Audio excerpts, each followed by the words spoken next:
और हिंदी सेकंड में मैंने वर्ण पढ़ रखा था, और मैंने बताया था वर्ण के दो भेद होते हैं। सबसे पहला होता है स्वर और दूसरा व्यंजन। ठीक है, तो आज हम यहाँ पे स्वरों की चर्चा कर रहे हैं।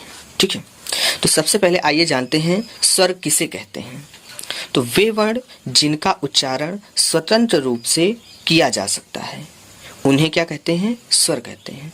कहने का भावार्थ ये है कि ऐसे वर्ण जिनको उच्चारण करने के लिए, जिनको बोलने के लिए मुझे किसी भी वर्ण की जरूरत नहीं पड़ती है, और जब किसी भी वर्ण की जरूरत नहीं पड़ती है तो वो हमारे स्वर कहलाते हैं। अब देखो, हिंदी में मूल रूप से स्वरों की संख्या 11 मानी जाती है। ठीक है, और वे स्वर कौन कौन से हैं आइए देखते हैं। सबसे पहला है आ, ई, उ, री, ए, ओ, औ। ठीक है, यही आपके मूल रूप से क्या है? स्वर हैं। ठीक है,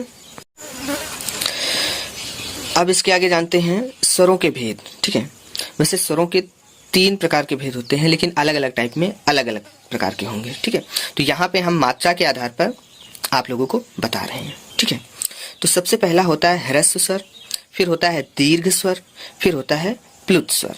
ठीक है, अब देखो सबसे पहला लिखा है ह्रस्व स्वर। अब देखो ह्रस्व में क्या होता है? छोटा।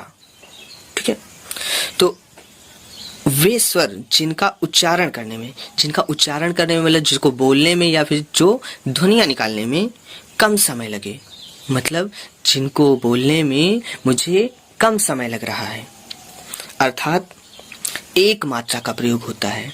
कितनी मात्राओं का? मतलब एक मात्रा, जिसकी मात्रा एक होगी वही ह्रस्व स्वर कहलाएगा। अब देखो ये कौन से हैं?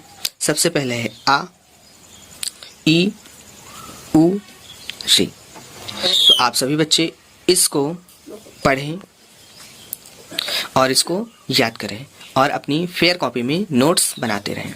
ओके, धन्यवाद।